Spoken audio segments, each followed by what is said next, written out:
Hola, bon dia. Comencem el mes de novembre amb la festivitat de Tots Sants, una de les més antigues del món cristià. Tots Sants té la seva prehistòria en la festa de la dedicació del Panteó romà que el papa Bonifaci IV va fer a la Mare de Déu i a tots els màrtirs l'any 610. A partir d'aquí la festivitat es va anar estenent per tota Europa fins a arribar al que és avui dia, la commemoració d'homes i dones de tots els temps i llocs, coneguts i desconeguts, que han volgut viure el camí de l'Evangeli. Amb aquest apunt històric engeguem l'Infoesglésia d'aquesta setmana. Benvinguts i comencem!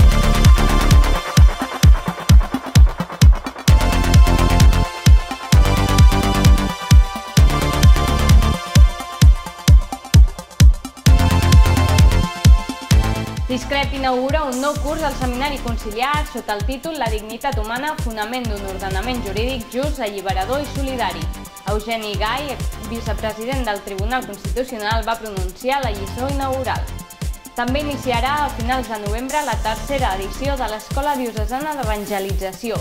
La delegada d'Apostolat Seglar, Anna Almuni, explica la metodologia d'aquestes sessions de formació teòrica i entrenament pràctic per comunicar el primer anunci cristià.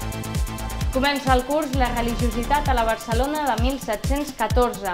Diferents experts explicaran quin era el fet religiós i la cultura catalana durant els segles XVIII, XIX i XX. Us oferirem un primer tast sobre la situació històrica d'aquella època. La Generalitat assumeix per primer any l'organització de la mostra de cinema espiritual. Aquesta tindrà lloc a la Filmoteca de Catalunya i a l'Auditori de la Facultat de Comunicació Blanquerna del 6 al 23 de novembre. Y que permaneció largo tiempo en un pequeño espacio de 3 metros cuadrados y hay... L'agència vaticana Fides ha publicat l'informe anual sobre la Jornada Missionera Mundial, amb unes estadístiques molt positives en relació a l'Església Catòlica, que marquen un clar creixement en el nombre de catòlics. I també repassarem les activitats del cap de setmana, el Cafè Llucat amb Tomàs Molina i la Missa d'Acció de Gràcies per la beatificació de Pau VI. Eugeni Gai, exvicepresident del Tribunal Constitucional, va pronunciar dimarts la lliçó inaugural del curs 2014-2015 de l'Institut Superior de Ciències Religioses de Barcelona, sota el títol La dignitat humana, fonament d'un ordenament jurídic just, alliberador i solidari. Estar al costat dels ferits per la vida, compartir amb qui li manca el necessari, romandre al costat del malalt. L'acte, que es va celebrar a l'Aula Magna del Seminari Conciliar de Barcelona, va estar presidit pel cardenal Sistach. El curs d'enguany intentarà repetir o millorar les excel·lents xifres de l'any anterior, que va comptar amb un total de 1.189 alumnes, 234 presencials, 729 virtuals i 257 pertanyents als cursos d'extensió universitària. En el decurs de l'acte també es va lliurar els diplomes als alumnes que durant el curs 2013-2014 han assolit la diplomatura i la llicenciatura en Ciències Religioses. Oferir formació teòrica i un entrenament pràctic en la metodologia del primer anunci cristià. Amb aquest objectiu s'iniciarà a finals de novembre una nova edició de l'Escola Diocesana d'Evangelització.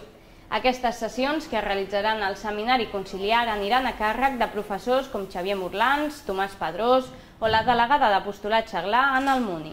L'Escola d'Evangelització és una proposta a nivell de Arquebisbat de Barcelona per tal de preparar laics que vulguin fer un servei, crear espais de primer anunci. Hi assistiran també membres de les parròquies convidats pels rectors de l'Arxiprés, representants i membres dels moviments i associacions de la Delegació Diocesana d'Apostolat Seglar, catequistes adults i equips de pastoral d'escoles cristianes. De l'alumne, bàsicament és laica, hi ha algunes religioses, hi ha hagut algun prevelles, i l'edat quasi tothom era gent amb actiu. Aquella gent de Barcelona hi havia ben bé 1.500 capellans i eren gent molt exemplar, perquè, per exemple, cada mes es reunien a la casa de missió, allà feien les seves pregàries, feien la seva oració, sacerdots molt exemplars, però que van estar, la majoria, en contra de Felip V. Això és el que va passar en els voltants del setembre del 1714. Aquesta és una de les anècdotes que es podrà escoltar al curs sobre la religiositat a la Barcelona de 1714, que tindrà lloc a la Valmesiana cada final de mes fins al maig. Reconegut pel Departament d'Ensenyament de la Generalitat de Catalunya, l'activitat pretén incidir en l'influència religiosa en la cultura catalana del 1714 i en el fet religiós dels segles XVIII, XIX i XX. La inscripció al curs es pot fer a través de la Delegació d'Ensenyament. Votre décision de divorce est-elle irrévocable, madame?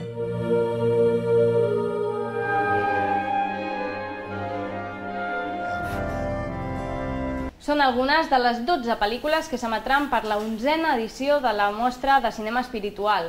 Enguany, el Departament d'Afers Religiosos de la Generalitat s'ha fet càrrec de l'organització de les emissions d'aquesta mostra de pel·lícules amb l'objectiu, segons Enric Vendrell, de contribuir a la difusió del diàleg interreligiós i cultural.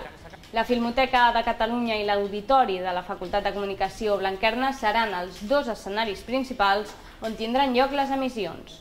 Usted está secuestrado. Describe la rutina de su esposa María. Todas las mañanas, María lleva a Sebastián y a Ana a su escuela de la calle Núñez. El tret de sortida serà el proper dijous, dia 6, amb l'estrena d'aquest film mexicà, Espacio Interior, presentada pel propi director, Cai Parlanch, que vindrà expressament per a l'ocasió. La mostra de cinema s'allargarà fins al 22 de novembre, 2 setmanes per reflexionar des del món audiovisual. El programa i les pel·lícules que s'emetran es poden consultar al web d'Església de Barcelona. Les entrades es podran adquirir al mateix punt de venda i per anticipat aquelles que s'emetin a la Filmoteca. L'Església Catòlica s'expandeix. Aquesta és la conclusió que es pot extreure de l'informe anual que ha publicat l'agència vaticana Fides sobre la Jornada Missionera Mundial. Entre les principals dades que ha donat l'agència Fides destaquen l'augment de catequistes, de diaques, de sacerdots i de religioses. Pel que fa a l'obra social i les tasques en educació que porta a terme l'Església arreu del món, cal destacar les xifres que demostren que l'Església disposa de més de 115.000 instituts de beneficència i assistència, més de 5.000 hospitals, més de 71.000 escoles infantils, més de 95.000 escoles primàries i gairebé 44.000 instituts secundaris, entre d'altres serveis socials i educatius.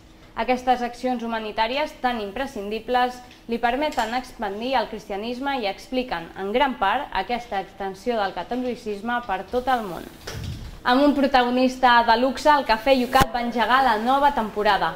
El meteoròleg, Tomàs Molina, va començar el primer Cafè Yucat amb un toc humorístic. Va dedicar la seva ponència a explicar com, tot i ser un personatge reconegut, viu la fe obertament.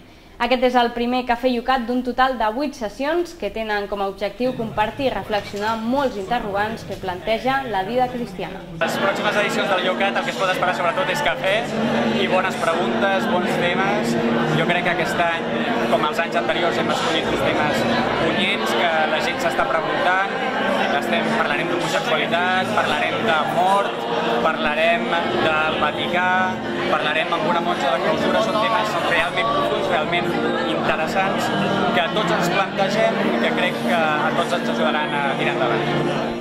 I diumenge passat, els feligresos de la diòcesi de Barcelona es van reunir a l'Eucaristia dominical per celebrar la beatificació de Pau VI. L'acte va estar presidit pel cardenal Sistac i entre els concelebrants principals hi havia el bisbe auxiliar Sebastià Taltabull. En el moment de l'homilia, el cardenal Sistac va aprofitar per recordar el dia en què el beat Pau VI, fins llavors el cardenal Montini, va ser nomenat papa, on es va explicar que va tenir el goig de viure-ho en primera persona a la plaça de Sant Pere. I moment ara per repassar l'agenda de la diòcesi de cara als propers dies. Aquest dissabte, amb motiu de la festivitat de Tots Sants, el cardenal Sistac presidirà una missa en commemoració de tots els fidels difunts a la Catedral de Barcelona. I fins aquí l'Infoesglésia d'aquesta setmana. Abans d'acomiadar-nos, volem felicitar Ràdio Estel pels seus 20 anys en antena. Desitgem que l'emissora continuï la seva tasca per molts anys més. Nosaltres continuarem, com sempre, treballant per portar-vos les notícies més destacades de la diòcesi. Gràcies per seguir-nos i que tingueu una bona festivitat i una bona setmana, si Déu vol.